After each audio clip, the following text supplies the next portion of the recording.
Hello friends, welcome to Navmohan school Jamnagar. आज हम पढ़ेंगे स्टैंडर्ड सेवन्थ उसमें संस्कृत, उसमें चैप्टर नंबर 3 सुभाषितानी, यानी कि चैप्टर नंबर 3 में हम सुभाषितानी, सुभाषित जिसे कहते हैं उसके बारे में पढ़ेंगे। सो फ्रेंड्स, स्टार्ट करते हैं लेसन।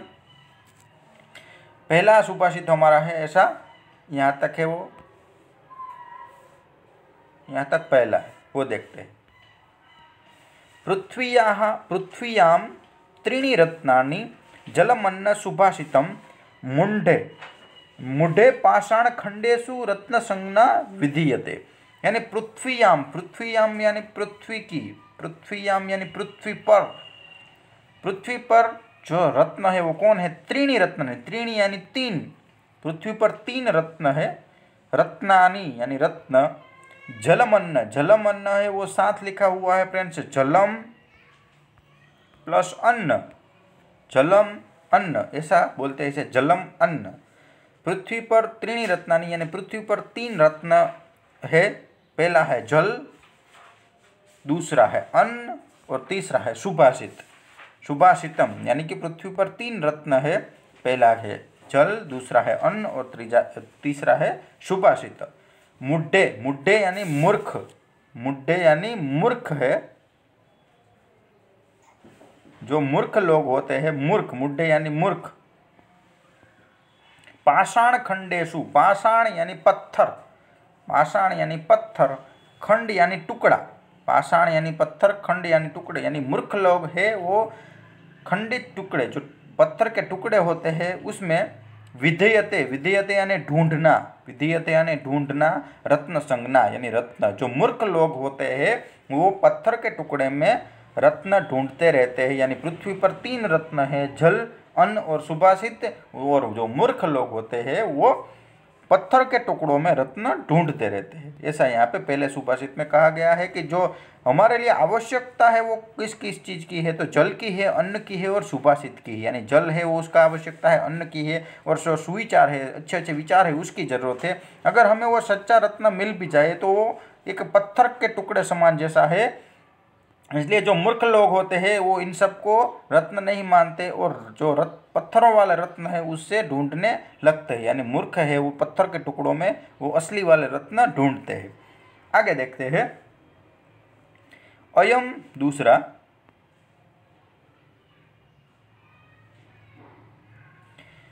अयम निजः परोवेति गणना लघु चेष्टाम उदार चारितानाम तु वसुदेव कुटुंबकम। सो फ्रेंड्स, अयम का मतलब ये, निज यानी खुद का, परोह यानी दूसरों का, इति परो वेति यानी परो वत्ता इति, ऐसा ले। इति गणना यानी उसकी जो गणना होती है कि जो उसमें उसको रखा जाता है, लघु चेष्टाम यानी संकुचित होती है। उदार चरिता नाम यानी कि जिसका चित्त है उदार है, उदार मन वाला है वो। तू वसुदेव कुटुंबकम, वही पृथ्वी पर एक कुटुंब जैसे है।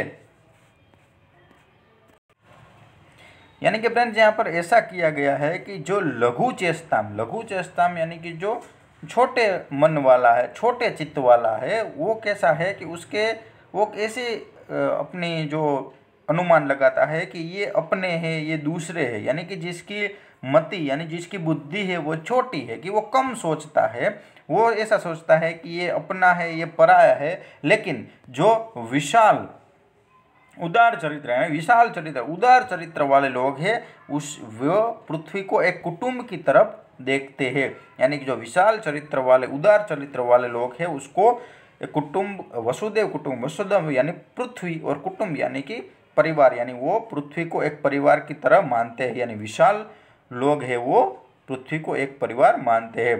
जो लघु यानी कम बुद्धि वाले लोग हैं वो सिर्फ अपने और परायों के बारे में बातचीत करते हैं। लेकिन जो उदार चरित्र वाले होता है वो पूरे के पूरे पृथ्वी को अपना घर मानते हैं, अपना कुटुंब मानते हैं। आगे बढ़ते हैं। तीसरा सुभाषित, चलिए। नमन्ति फलिनो वृक्षाः नमन्ति गुणिनो जनः शुष्क वृक्षा च मूर्खा च न नमन्ति कदाचिन। देखिए यहाँ पे वृक्ष के बारे में बताया गया है। वृक्ष और जो मूर्ख लोग होते हैं यहाँ पे उसकी बात है, जैसे कि नमंती फलिनो वृक्षा, यानी फल वाले जो वृक्ष होते हैं वो नमंती नम जाते हैं। उसके बाद नमंती गुणिनो जनाहा, यानी कि जो गुण वाले लोग होते हैं वो भी कैसे होते हैं, दूसरों के सामने झुक जाते हैं। लेकिन शुष्क वृक्षाच, शुष्क वृक्षाच यानी सूखे जो वृक्ष होते हैं जिस पर कोई फल नहीं होता, कुछ पत्ते नहीं होते, और मूर्खाच, मूर्खाच यानी जो मूर्ख मानस, जो मूर्ख आदमी होता है वो नमंती कदाचिन, वो किसी के सामने झुकते नहीं है, यानी कि जिसके पास विनम्रता होती है वो दूसरों के सामने झुक जाते हैं। लेकिन जो मूर्ख लोग होते हैं, जो अहंकारी लोग होते हैं, वो दूसरों के सामने रुकते और झुकते नहीं है। नमंती फलिनो वृक्षाः नमंती गुणिनो जन, यानी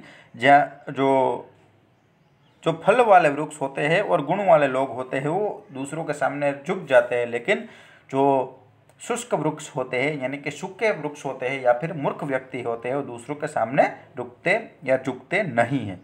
आगे बढ़ते हैं फ्रेंड्स। हमारा चौथा सुभाषित ऐसा है, उद्यमः साहसम धैर्य बुद्धि शक्ति पराक्रम षडेते यत्र वर्तन्ते तत्र देवः सहायकृत। उद्यम, उद्यम यानी कि फ्रेंड्स मेहनत, साहस, साहस एक मतलब होता है हिम्मत, उद्यम मेहनत, साहस हिम्मत, धैर्य यानी धीरज, बुद्धि यानी बुद्धि, शक्ति यानी शक्ति, पराक्रम और पराक्रम। षडेते, षडेते यानी षड का मतलब होता है छः, छः षट, यहाँ पे षडेते ऐसा लिखा साथ में तो छः। षडेते यत्र वर्तन्ते, जिसके पास यह छह वर्तन होते हैं, तत्र देवः सहायकृत, उसको देव भी सहाय करते हैं यानी भगवान भी सहाय करते हैं। जिसके पास उद्यम होता है, साहस होता है, धैर्य होता है, बुद्धि होती है, शक्ति होती है, पराक्रम होता है, ये छह वर्तन जिसके पास होते हैं, छह गुण जिसके पास होते हैं, उसको भगवान भी मदद करते हैं, देव भी सहाय करते हैं। याद रखिएगा फिर से एक बार, उद्यम, साहस, धैर्य, बुद्धि, शक्ति, पराक्रम, छह जो वर्तन जिसके पास हो गए उसको देव भी यानी भगवान भी सहाय करता है। आगे बढ़ते हैं फ्रेंड्स। 5 नंबर,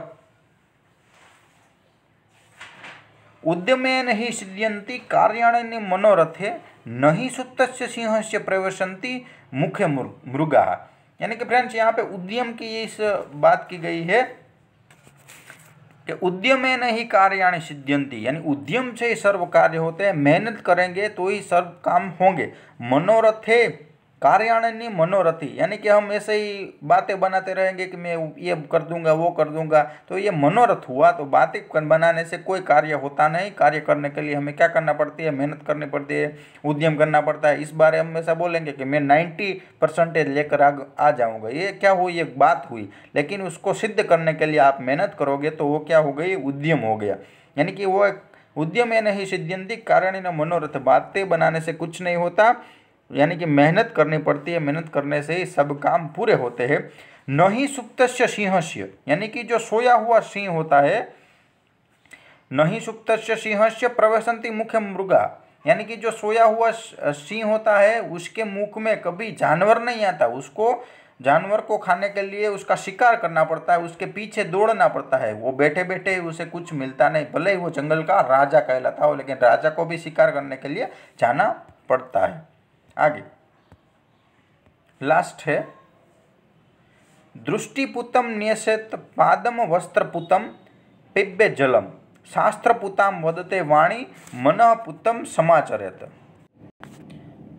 दृष्टि पुतम न्यसेत पादम, यानी कि दृष्टि पुतम, जिसकी दृष्टि अच्छी है, पवित्र है, जिसकी दृष्टि पवित्र है वहाँ ही हमें जाना चाहिए, वहाँ ही हमारा पैर रखना चाहिए, पैर रखना यानी जाना चाहिए। जिसकी दृष्टि पवित्र है वहाँ ही हमें जाना चाहिए। उसके बाद वस्त्र पुतम पिब्बे जलम, यानी कि जो वस्त्र है, वस्त्र से पानी अगर हम पिएंगे, यानी बीच में वस्त्र रखकर उसमें पानी को हम रखेंगे, उसके बाद जो पानी पीना है उसके बाद वस्त्रम पुतम पिब्बे जलम, यानी वस्त्र से किया गया शुद्ध पानी, जो वस्त्र से रखा हुआ शुद्ध पानी हमें पीना चाहिए। शास्त्र पुताम वदते वाणी, यानी शास्त्र जैसी हमें शुद्ध वाणी यानी शुद्ध बोली बोलनी चाहिए। मनः पुतम समाचरित, और पवित्र मन से कार्य करना चाहिए, यानी कि पवित्र दृष्टि हो वहाँ ही जाना चाहिए। जो अच्छे तरह से पानी जो शुद्ध हुआ है उसे पीना चाहिए। शास्त्रों वाली वाणी हमें बोलनी चाहिए और सभी काम है वो पवित्र मन से करने चाहिए। जो यहाँ पर हमने ये सब्बोसितानी देखी, अभी आगे देखते हैं फ्रेंड्स उसका ग्लोसरी। पाषाण यानी स्टोन, खंडेशु इन पीस, मुड्डे बाय द फूल्स, विधेयते इज बिलीव्ड इज अंडरस्टूड, परह अधर, लघु चेष्टाम ऑफ मीन माइंडेड, उदार चरिता नाम अ नोबल कैरेक्टर, शुष्क वृक्षा ड्राई ट्रीज, कदाचन whenever उद्यमेन by hard worker सिद्ध्यन्ति is achieved, दृष्टिपुतम is seen by the eyes, न्यसेत should be put, पादम step, समाचरत should be allowed। आगे परोवेति पर्वा इति शुष्क वृक्षा, देखिए यहाँ पर परोवेति, परो वत्ता वा वत्ता इति, यानी कि जो संधि यहाँ पे परोवेति है उसको आप ऐसे लिखेंगे परो वत्ता वा वत्ता इति। उसके बाद शुष्क वृक्षा च, तो शुष्क वृक्षा च प्लस च साथ में है। उसके बाद मूर्खा च, तो मूर्ख के साथ च है। उसके बाद पिब्बे जलम, तो पिब्बेत जलम, ये दो वर्ड साथ में लिखे गए हैं। आगे है glossary, pronounce the following words correctly, यहाँ पे करेक्ट वर्ड आपको बोलना है, जैसे जलमन्नम, पाषाण खंडेशु, रत्न संज्ञा, शुष्क वृक्षा च, षडेते वर्तन्ते, सिद्धयन्ति, दृष्टपुतम, पिब्बे जलम और शास्त्र पुताम। कंप्लीट द फॉलोइंग वर्सेस, यानी कि वो सुभाषित है, यहाँ पे आपको लिख देना है सभी। उसके बाद फिल इन द ब्लैंक्स, यहाँ पे ब्लैंक्स फिलअप करनी है श्लोक में से देखकर। नमन्ति फलिनो वृक्षा, यहाँ पे आंसर आएगा फलिनो, नमन्ति फलिनो वृक्षा, सुप्तस्य सिंहस्य मुखे मृगा। उसके बाद दृष्टि पुतम न्यसेत। उसके बाद शास्त्र पुताम वदेत। उसके बाद उद्यमन ही सिद्ध्यन्ति कार्याणि। चलिए आगे, frame the sentences using the word given in the bracket and read them orally, follow the illustration. So illustration जैसे वर्ड यहाँ पे लिखने हैं, जैसे यहाँ पे पहला वर्ड है वसुदेव कुटुंबकम, तो यहाँ पे राज्यमेव कुटुंबकम, यहाँ पे ग्राम एव कुटुंबकम और राष्ट्रमेव कुटुंबकम। आगे, frame the sentences using the word in the bracket, follow the illustration, then read only. यहाँ पे वर्ड रखना है इल्यूट्रेशन में, यत्र परिश्रम तत्र सफलता, ऐसे वर्ड आपको लिखने हैं। तो जैसे हम लिखेंगे यत्र धर्म तत्र विजय, धर्म होगा वहाँ विजय होगी। यत्र नार्यस्तु पूज्यन्ते तत्र देवता रमन्ते, यानी कि जहाँ नारी की पूजा होती है वहाँ देवता होते हैं। उसके बाद यत्र क्रोधः तत्र विनाशः, जहाँ क्रोध होता है वहाँ विनाश होता है।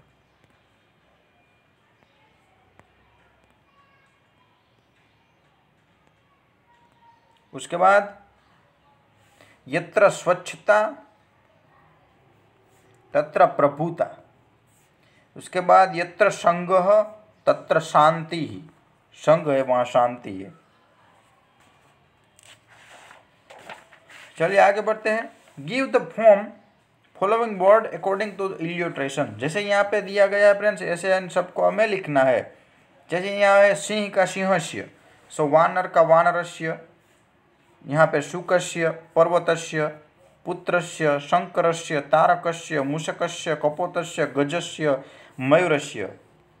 आगे, answer the following question selecting the most appropriate choice, यहाँ पे आपको एमसीक्यू जैसा है आंसर का क्वेश्चन देना है। के कदाचन न नमन्ति, कौन है वो कभी नमता नहीं है, तो मूर्खा कदाचन न नमन्ति। उसके बाद केन कार्याणि सिद्ध्यन्ति, सो उद्यमेन कार्याणि सिद्ध्यन्ति।